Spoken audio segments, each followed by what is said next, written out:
So your friends said they were pissed off at you because you said you had no friends in the last podcast.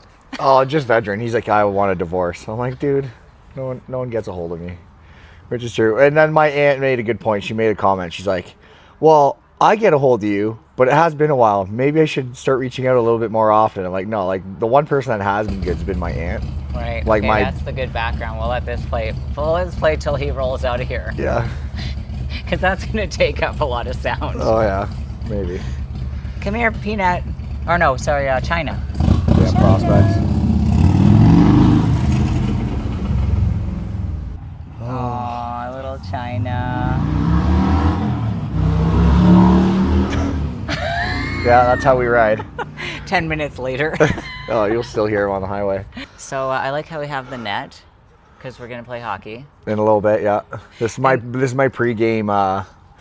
I do all my pregame shots before I go to the arena. I'll sit out here for. So when you say play hockey now, like what do you mean? Like, how did you find the team? They found me. So is it a men's league? Like, yeah, it's just a men's league. I went out. There's just here in Bowness. There's Shinny.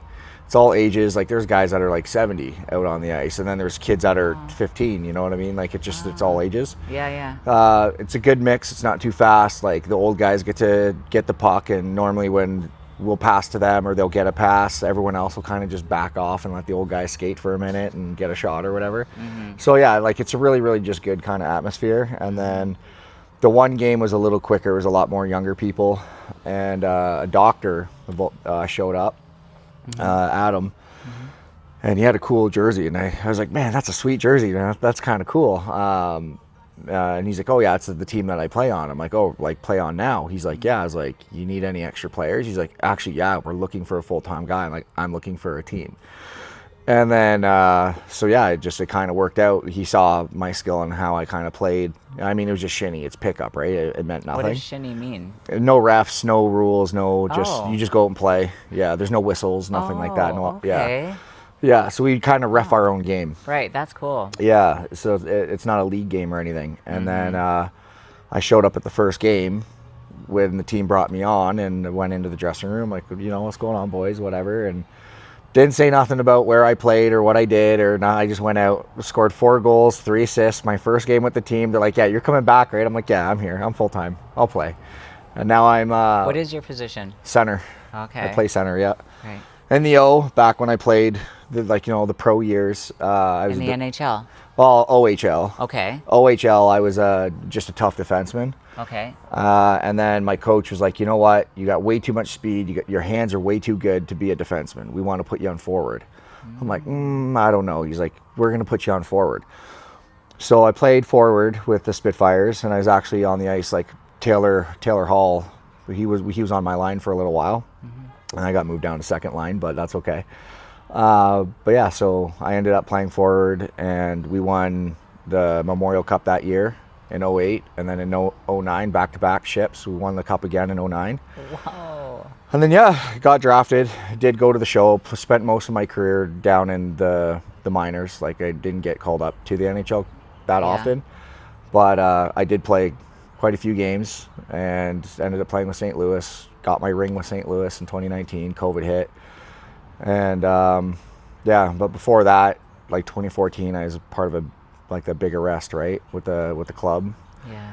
Got injured and went down. So that was before hockey? Yeah. Well, it was like right in the middle of hockey. I came back. I came back, but like I never really went anywhere after that. After my injury, I was just never the same, right? I tried to play Senior A. I got called up a couple times, but... What was your injury? Torn ACL and MCL in my knee. How'd you do it? Got tripped. Somebody did the can opener, slew-footed me in the corner, and I went into the boards and like twisted my leg and just ripped all my ligaments in my leg, ended my career. And I was like, okay, I guess, time to be a biker, because my dad and my uncle, that's what they were, right? So I'm like, all right, plan B. Let's go be a badass. And I was good at it, because you know what, I was a miserable prick. I was angry. Like, I was a young kid playing good hockey, making great money, had a nice house, bunch of cars, like just life was great. And then my leg went to shit, my career ended, and then it was the perfect recipe for being I guess, a biker, right? And I had a lot of anger, a lot of hate. And then of course I had the reputation of my father to uphold, right? My dad was a really well-known man, like very scary dude. So I was like, I want to be my old man. I want to be bigger, tougher. I want to be meaner than him. Like, and that's eventually what I became. In like my late 20s, right? I became just this monster. I didn't even recognize myself after a while. And yeah, I went away, did some time, like we talked about last time on the podcast, and yeah, just got out, kept on rolling. I lived that like outlaw lifestyle. I never let go of like my roots and who I was, and like the good heart that I can have and the kind person that I can be. Like a lot of bikers will become bikers, and like that's their identity. That's who they are. They're just bikers. And like there's more to me than that. You know, when I throw the cut on, yeah, it's time for business, and I'm there for the boys. But when the cut comes off, you know, I'm just a hockey player. You know, I like to play hockey. I like to go floating down the river. I like to do normal people shit. Yes. So yeah, I'm pretty well-rounded, I think. Yeah. I'm not just like a cut and dry. No. Right? Yes. I mean, You how have bad these can I cute be? little dogs. Right? Look, come here. Can I pick this one up, or will she bite me? No, you can pick her up. China. Come here, Peanut. Come here. Peanut is the cute. Look at her. She's like, Why are you running away? Stop running away. China, come here. Oh, girl, China. Oh my. She'll just do this in the sun now. Wow, China. Aww. No, she's camera shy. Aww. Aww. Oh, she's sore, eh? No, it's clapstrachea. Oh, China. Shoot. Leave her alone. I had to put mine down because we're trachea. Oh. Oh my God. Oh, China. She does that again. I'm selling her to the Chinese. She's a bully. Did you see that? Yeah. She just fucking Body took checked her. out. Hey, don't do that. You be nice to Peanut. She's old. She's really old. She's an old girl. I'm gonna get a puppy when you get old, Look so you at get how beat she up. Walks. She's just I know, like, she's all stiff. Can she get out over there? Yeah. No, she's China. Look what I wore today. I wore my Egyptian ring. Oh, that's cool. I got this in Portugal. Oh, I love now that. that's good gold. Look at how yellow that is. Yeah, Portuguese gold's some of the best gold in the world. Right? Yeah. Whoa. Got it. Isn't that wicked? That is nice. Yeah. Yeah, Portuguese gold's awesome. So I was like, oh, I'm gonna. I still have a couple of necklaces and bracelets and stuff my grandmother brought me from Portugal. Oh. They're like Portuguese gold. They're in the safe. Never wear them. Yeah. They're too small now, right? Like she bought them to me when I was a kid. Yeah. They're like, they just be too small. I don't know. It looks weird. I see guys in the gym sometimes training, and they got like these tiny, thin little necklaces, and I'm like, what? I don't get it. So what does your everyday look like? You get up, you go to Tim Hortons. No, not always. Usually, I get up. I get up and go to the gym. Like I usually make my own breakfast. Yeah. But yeah, What do you have for breakfast? Like, how do you stay so lean? I wake up. I have 4 eggs and a glass of chocolate milk, because you know me and my chocolate milk. I love it. And that's basically it. Or hey, or I'll have. I'm hanging out with Dad right now. Leave me alone. Or I'll have like the breakfast bagels, egg and bacon and whatever. Yeah. I like just make my own bagels. Yeah. But yeah, it's typically what I have. And then I get up, go to the gym. I don't go to work until I've gone to the gym. It's like a rule. Yeah. Don't do it. So That's part of your routine, or what do you call it? Every day. every day, That go you to the stick gym. to. Yeah. Like even rest days, I don't have rest days. I have active rest days. So I'll still Right. go to the gym, and I'm still stretching, and like I'll do some explosive training just for hockey, because everything's like weightlifting, and I don't do cardio. Yeah. I hate cardio. What would you say a man, like, because today I find there's not a lot of real men. No, there's not. It's, No, I don't even know what it's going on today. There's, I don't know, alpaca hair, soy boy, you know, Right? leg day skipping. Oh, it's fucking, men are pathetic. They're Yeah. absolutely pathetic. Oh, she got up. Yeah. Especially I find in like Alberta, right? Like I go home, I just got back from Ontario, and there's still men out there. Yeah. Oh, they're tough out there, man. Like Yeah. but it's the atmosphere as well, right? Like it's Yeah. these congested cities, a lot of crime, a lot going on. Like men still have to be men. Like people don't realize how cushy life is out in Alberta. So I come home and I'm just like, oh man, it's so soft here, and just so laid back, and like I love coming home because it's freeing, right? When I'm in Ontario, I'm just like that brute.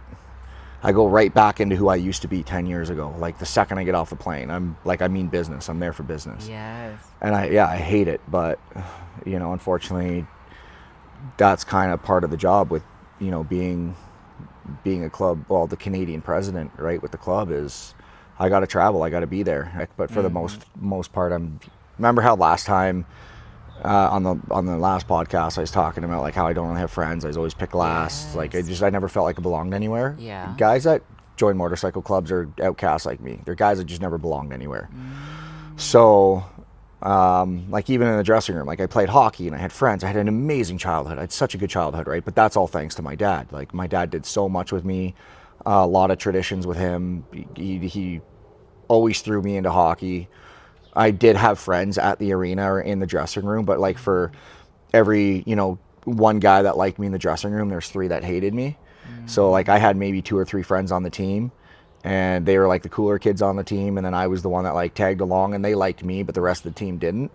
So it was always like a battle, right? Like I'd always go out and play hockey with them, or go to the house parties, do whatever, and birthday parties as kids and stuff. But it was like I was the one that like wasn't really wanted, but I was there because like the 1 or 2 guys did like me.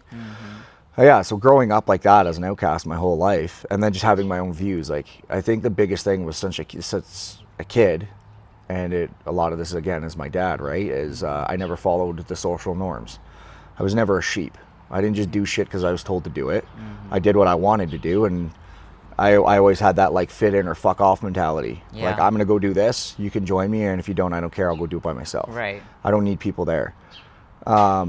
Do you find that's how a lot of guys are in the club, like that kind of mentality? Like they're kind of rebels and like. Yeah, basically, right? Like I mean, some of them, right? Like some of them have, like Vedran, the one that gave me shit on Facebook. There is like, oh, I want a divorce. You know, he's got a beautiful wife and a beautiful daughter, and you know, he's got a great business. He's doing really well. He's close. Like he's got good buddies. Like my brother Serge that passed away last October. Like they were best friends, and yeah. So why does he do it? Like the camaraderie of just hanging out with the guys, like having sort of a brotherhood. Yeah, exactly, right. It just being part of something, right? And yeah, there's a few guys that are like that. They're outcasts, right? I think everybody should do that. Like, why aren't there, like, I can get really weird and introverted and then not leave my house, and then that's not good. So that's why I'll still teach a few yoga classes a week just to get out. So Yeah.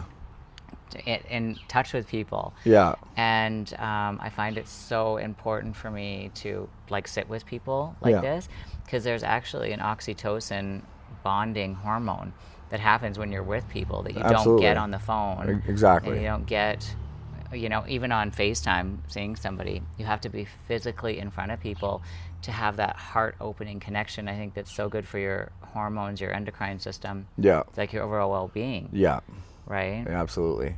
Yeah, it is, and it is important, but it's also, you know, who do you want to hang out with? Who do you want to spend your time with? Because you are the sum of the 5 people you hang around, right? So, I mean, you hang out with losers, you're going to become a loser. Like, yeah, you don't want people taking your energy. I didn't build everything I have by hanging out with those kind of people. So, but it's funny because those are sometimes the kind of people that try to come into my life because it's like they like what I got going on. They like the club. They like, you know, the Harleys in the house and you know, just the kind of way I live, the way I carry myself. Because, you know, I don't take no shit from nobody, and I speak my mind, and if you don't like it, too bad, right? Like, don't, you know, over the years, even my Instagram has done this with followers, right? Like I'll get up to, you know, a couple thousand followers, and then it'll drop one day overnight because like I post something or I say something, and then there'll be a couple of comments on it, and then I'll just be like, you know, if you don't like it, there's a fucking unfollow button. I'm not here for your entertainment. I don't care what you think. I'm doing it for me, right? Like, and the few people that do agree with what I'm saying, and the people that are in my DMs being like, when I post something, they're like, oh, I agree, that's hilarious, or I do get a lot of positive feedback, but the ones that are like, oh, you know, you shouldn't say that, I'm like, there's an unfollow button right there, right at the top. Hit that. See you later. It weeds out all the people that aren't on the same mentality frequency. Yeah, and I just don't want it around. No, me too. I deal with enough stress in my life, and I've been through enough in my life where, you know, I want to live the way I want to live, and unfortunately right now that means the motorcycle club, right? And I did give that up for a while. I tried almost a year. I actually stepped down. I retired when I was dating. Right, that was one of the things she didn't like, was the motorcycle club, but it made me laugh because it was like our two worlds never met. They never collided. So like if you didn't know that I was in one, you would never know that I was in one. So, but she always was using that as a way to get her foot out the door because she wasn't happy with something else going on in her life. But then would turn around, like even when we did counseling, it was, you know, he's a great guy. He tries so hard. I admire and love so much about him. Like, she had nothing bad to say about me, but just for some reason didn't know why she didn't want to commit or stay. And then even the counselor's like, well, this is like your past traumas with your ex-husband. Like, this is your shit, not his shit. And she just could never get over that, right? Could never get past that. And then, one day just walked away, and yeah, it hurt because I retired from the club for her, right? And then after a while, I just, again, was dealing with a really bad identity crisis. And I was like, who am I now? I'm not on the ice right now. I don't got the boys anymore. Like, and I just called him up one day. I was like, guys, made a mistake, man. I was like, she's gone for good. Yeah. You know, yes. Will you take me back? And wild things. They handed me my patch like the next day. Know. Yeah. They're like, we've been there in that when you're hypnotized. Yeah. By the love, whatever it is, right? Well, and they respected my decision, right? Like, they knew what that meant to me. So they're like, brother, we got you no matter what. Like, now, do if this is what you want. all believe in flat Earth? Some of them do, yeah. I've convinced a few of them, yeah. Well, how can you not? The flight patterns alone. Yes, yeah. Prove it. So. So the first time I ever even became aware of it, I remember, and I just stumbled. I wasn't looking for anything online, and then I came across an interview with Admiral Byrd, which he was the one that talked about, and he talked about it publicly on TV before he died. But talked about how every country came together and decided that because what they found over there in the Arctic, on the other side of the ice walls, but he was saying that you'd have enough coal to fuel the entire, like, there was so many resources over there. Yeah, it's an entire other world. Ancient technologies and stuff too. Yeah, right? It's way bigger than, I guess, North America. Oh yeah, like we live on 7 continents that we know about, and the flat Earth map, the original flat Earth map that you can still see online, shows 120 continents. Right, and what's funny is, like, the original map of the Earth, there was no Arctic Circle. There's like the red line or whatever, or the red circle that goes around, and it's like, that's the Arctic now. So it's like, oh, well, where did all that come from? That's bullshit. How did you get into it? Like, did you just stumble upon it online, or? Honestly, I was making fun of a flat earther around a fire one night. We were drinking, and because he told me it was, I'm like, dude, shut up. I'm like, you sound like an idiot. Like, just stop. And I was kind of ripping into him a little bit, and he's like, okay, are you an open-minded person? And he like called me out, and I'm like, yeah, I am open-minded. I'm just not dumb. Yeah. He's like, okay, well, be open-minded and let me explain some things to you or whatever. And I sit back in my chair. I'm like, okay, go. No interruptions. I'll take what you say seriously. I'm interested in what you have to say. Right. Because that's what conservatives do, right? Where liberals, like, they'll just argue till they're blue in the face and they don't even know what they're arguing about. They're just fucking retarded. Right. So, but yeah, he's like, okay, go ahead. Where I told him, I was like, go ahead, talk. And then he just started going through everything. And then I'm like, okay, I get, that kind of makes sense. But then I would challenge him on some stuff, and he'd be like, oh, okay, but this, and then he started getting into the flight patterns and showing me, like, on his phone, and we're sitting like this, and he's like showing me flight patterns on the phone. He's like, because he was actually booking flights, like, right in front of me. He's like, look at the round map, right? Yeah. And he's like, so instead of going across the water, you're going up here and then through the States, fueling again, and then down. And I'm like, okay, that's kind of weird. And he's like, now let me show you the flat map. And then he shows me a flat map. He's like, look, it's a straight line. I'm like, well, and I sat back. I'm like, fuck me. And then that's when your mind... I was like, well, I didn't believe it, but like my mind opened up at that moment. I was like, okay, I have to sit down and figure some shit out. So then I started digging and reading and you know what I mean? And then, I came to the realization, it was like 2 months later, all the digging and the rabbit hole I went down. I was like, holy shit, I've been lied to my whole life. Like, you really do have to dig. And some people will just be like, I will believe what I am being told, like by the education system. Government and is right. They never look anywhere else. They never think to, because they try to dumb down outside intelligence. Well, it's just laziness, right? People, and this is like part of, just the human psychology, right? Like I got a bachelor's in psychology. You do? I do. I have a bachelor's in psychology and human behavior. So like I understand why, and that kind of made me more open-minded as well. But there's lectures even that we talked about in college where there's a psyche inside the human brain that they just refuse to be not necessarily wrong, but they can't believe that they've been lied to on such a great scale. So when the human brain believes something and they've been taught their whole life, like this is what it is, this is what it is, this is what it is, and then you find out like you were lied to, the human brain can't compute that sometimes. They're like, there's no way. You can't, and this You're locked in the box. And again, this is where we get liberals, right? Like you can give them all the proofs and all the facts and all everything, and they won't believe it. And what do they come back at you with? Well, you're stupid, you're a bigot, you're a racist. Great, all those things are true, but you're still retarded. Like, don't care. Facts are facts. You're coming at me with insults because you don't have facts. Yes. Go dye your hair purple. Get out of my face. So you have a bachelor in psychology? Yeah. What the hell? Because it was hockey, right? Because like when you're playing high level hockey, you have to have an education. You can't just play hockey. I didn't know that. Yeah.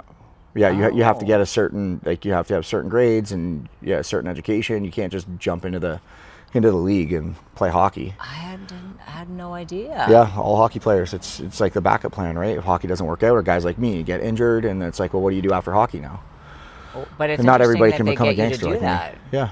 Like, because it's like a prerequisite to do it. It is, yeah. So they're actually concerned about what you're doing after. Yeah. That's amazing. I had no idea. Yeah. Wow. Did you ever think of taking it anywhere? No, I took psychology and human behavior because I know I'm a little messed up, right? Yeah, so that's I at least usually what happens. I wanted to understand the human brain because I'm a little twisted. So I'm like, what's going on up here? Yeah. Right? Yeah. Because they're trying to figure themselves out. Yeah. But that's so brilliant because they're wanting to delve deep into their own healing, and it's kind of. And I think that's why I have layers, right? Mm-hmm. Like there's so many different. I mean, you've known me, right? Like for a while now, there's like the demeanor when I walk into a room or a restaurant, or like the story I told you of Tim Hortons this morning, right? Like I walk in a place and everyone's doing this. Yes. And it's like just a presence that I have when I walk into a room. You're kind of hard to miss. I try to be sometimes, like even when I went like golfing, right? Like I'm wearing like my golf shirt, my golf shorts, and I'm like, I'm all you look good in a golf shirt and pants. Thanks, shorts. Right? And I walk in looking like all preppy and golfy, and people are still staring at me like that's a cover. What's this guy's deal? I'm like, man, I can't win. Preppy bad boy, that's a good look. Yeah, right? Yeah. But no, whatever. You can't make everybody happy, so I just don't try. Yeah, and you probably only show some people those other inner layers. Nobody sees them. Yeah. Like deep connected relationships, we'll see that. To the rest of the world, I am how I look. I guess I could say that. Like how people perceive me, that's how I portray myself. Yeah. And it is what it is. If you actually sit down and had a conversation and like show interest in getting to know me, then you'll be like, holy shit, there's some layers to this guy. Like there's some depth. Yeah, he's kind. There's a whole other world to him, not just the intimidating shell that you see. But it's like, yeah, that's what I portray to the rest of the world. Because I mean, at the end of the day, too, I just truly, how like a lot of people are like, oh, I don't care what people think. I don't, but then they really do. They do. I really don't. Yeah. And that's why there's everybody that meets me. Yeah. There's no in between, right? Like you either hate me or you love me. There's no like, oh yeah, I met him, he's all right. Like people either just talk pure shit and just hate my guts, or don't like me, or just think all kinds of whatever, or yeah, they're like, oh, I love him. That's why we get along so well, because it's the same with me in the yoga industry. Yeah. People either fucking hate me, can't stand my classes and me in general, or they love me. Yeah. Some people are like that. But you know what? It's because I'm no bullshit. And especially being in the yoga industry, most people in the yoga industry are full of shit, unfortunately. Well, they are. So they're saying one thing, thinking and doing another. They don't speak the truth, in other words. No, they're yogis, right? Yeah. It's a bunch of dudes in man buns. It's so fake. Like how real can they be? Well, it's the most fake industry I've ever been in. When I worked in the bar, and even in television, people would 9 times out of 10 tell you exactly how it was. Yeah. Especially in the bar. Gosh, you're so strong. You're a wild coyote. Hey. It's just another dog. You're fine. How old's China? She's 6. Oh, okay. Yeah, she was my dad's dog. Was she? Yeah, China was my dad's. So did you take her after he passed? Yeah. She was like maybe a year and a half. Like she was a puppy when I got her. Oh, and I love that your dad, kind of like a bad guy in a way. Yeah. Not a good heart, right? I still have the video. But it has a tiny dog. And he always did. We always had little chihuahuas, right? And my dad's like, dude was a monster, man. And you walking down the street with 3 little chihuahuas. Yeah, and that's what I mean by bad dude. Like, looks intimidating is what I meant to say, it's right? hilarious. I used to laugh at him all the time. And then I got Peanut after Onyx passed away. And Onyx was a pit bull. That's what I had before. Yeah, so I had Onyx, and then I got Peanut shortly. Well, Onyx was probably like 10. Yes. And then I went and got Peanut, and they got along. They were like best friends. See, I think you can actually tell a lot by a guy by his dog. Yeah. Now I'm thinking about it, because like guys that look intimidating, you can see their heart. It's actually really tender when it's small, versus having like a lot of maybe aggressive looking dogs, you know? Yeah. My pity was a suck though. Yeah. Oh, she was a huge suck. Was she? Yeah, my dad trained so the reason why I had a pit was because growing up, like my dad always, well, not always, but sometimes we moved to like a not so good neighborhood. Yeah. And then I wanted to go to the park, or I wanted to go play, or I wanted to go outside or whatever. And my dad's like, he didn't always have time. Protection. So he got the pit bull as a puppy and then just trained it to attack anybody that came near me. So then when I wanted to go to the park, right, like he's like, yeah, take the dog. And I was like 6 years old, 7 years old, and I'd be going 6-7 blocks or whatever. Like the school would be a 5-minute bike ride, 15-20 minute walk. Wow. And I'd be going through the neighborhood by myself, 6-7 years old, and I'd just, Onyx would be with me. And there's mice. yeah. Oh my God, I love mice. Yeah. There's a lot in that backyard.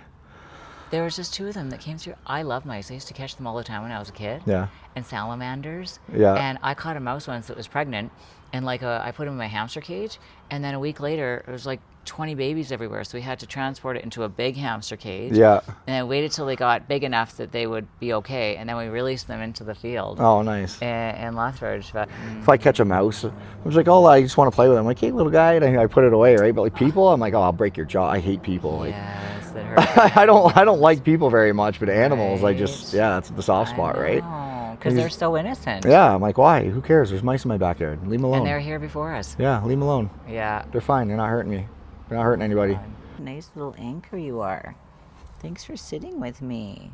Hey, and then she tried to bite me, and she's on you because she's with you. Yeah, because she's with me. She's protecting Dad. I love that. Yeah. That's so funny. That's like my sister's Chihuahua. She'd take your fucking arm off if you came near her while she was with my sister. Yeah, Chihuahuas are like that. They're like a one-person kind of dog. Yeah. China, I mean, loves everybody, which is funny because when I first got China, well, actually, not even before I got China, like back up when China was my dad's dog. Yeah. That little monster hated everybody, like everybody.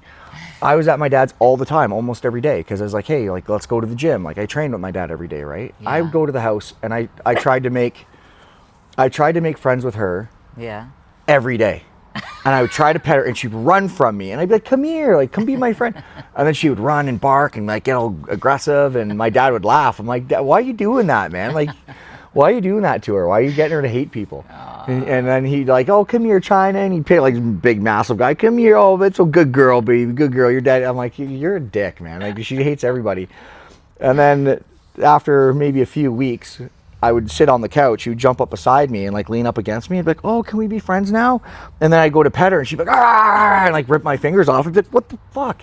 And I kept trying to like touch her. And every time I tried to touch her, she would freak out and try to bite me. But then she'd want to sit next to me, but you just couldn't touch her. Yeah. And she was like that with everybody. You had to earn her respect.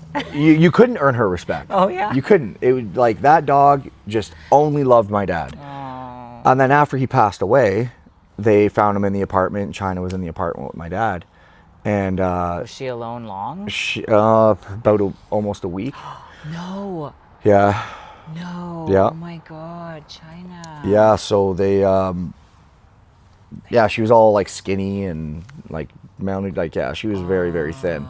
And traumatized. Yeah, because he died, and she's like, that's her person, right? Like she loved him so much. And my cousins went in and my aunt went in and to like clear out the apartment and like tried to grab the dog, and like nobody could touch her. She was like trying to rip everyone's fingers off.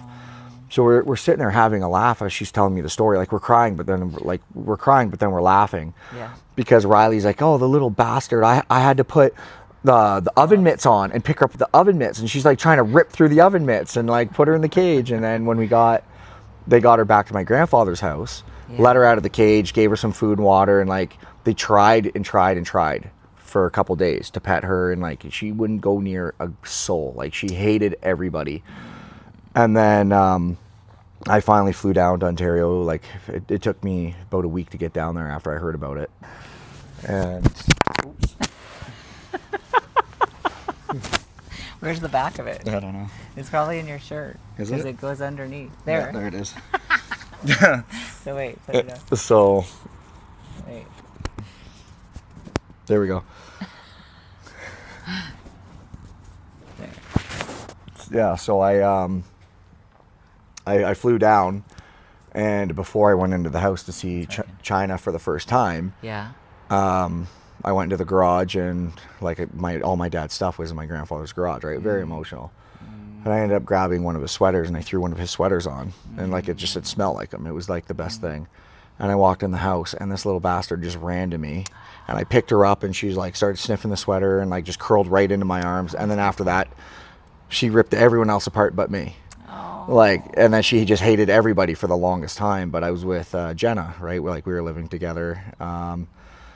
And Jenna is just such a kind soul, like just such a beautiful soul. This girl is. She's a vet tech. She works with animals. She's an animal person, Wow. like I was, right? But more so, like she just loved animals. So over the course of our relationship, Jenna was very patient with like trying to get China to like her and be patient, and because she was so patient, so kind, and eventually she just kept smothering her and like loving her. And then eventually China one day was just like, you know what, okay, other people aren't so bad.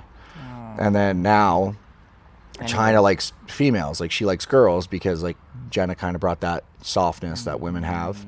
So she's fine with women, but then any guy will come in here, like no matter how close of buddies we are, like, and she'll rip their fingers off. Like she still attacks you. I love how you have a putting green back here. So are you a golf player? I'm okay. Yeah. Yeah. The last round I did, shot a 95. So, but you've always had that athletic background. So can you just be good at any sport or no? I think so. Yeah, Yeah. probably. Like I didn't start playing golf until last year. Like last year. Well, the separation was in June. I bought golf clubs in like July. And I was like, you know what, I'm going to pick up a new hobby. I'm not going to sit around the house and be all upset. And you were good at it right away? And I went out and I shot an 87 my first time out ever. And par is 72. Like all the courses are 72. And I shot an 87 my first round. And I was like frustrated because I did some bad shots. And like the group of guys I was with, I didn't even know. I just went and signed in as a single. And they threw me with like 3 friends. And yeah, like right from the very first tee, like never swung a golf club ever, and went to the very first hole, teed off, and I'm like, boys, I'm really sorry. This is my first time ever golfing. I've never golfed, and then I just cranked this thing like dead straight, like probably close to 300 yards. And they're like, oh yeah, you've never golfed, eh? He's like, swear to God, beginner's luck. I don't know. The first 3 holes I did really good. I was like bogey, double bogey, which I guess is good golf. Yeah. I didn't know. I was getting frustrated, right? Yeah. And yeah, by like the 8th hole, 8th or 9th hole, they're like, dude, you've never played golf before? And I was like kind of getting down on myself. He's like, you need to relax. He's like, most people don't even break 100.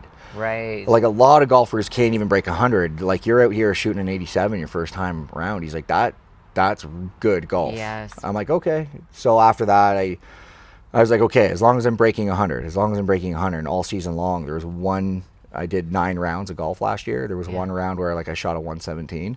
Wow. And I was like, damn it, I didn't break it. And I was like so mad that day. It was a city course because like most of the holes are like along the highway, so it's like the traffic. Yeah. You can't focus, and like I hated that round. That was terrible. That was by far the worst round. But yeah, I guess as long as you're breaking 100, you're a good golfer. Right. So I'm told. Oh my God. So yeah. I used to steal golf carts when we were younger. That's the only time I was ever on the golf course, is like drinking drunk, stealing golf carts in the middle of the night and driving all over them. You know what I want to do now that I'm golfing?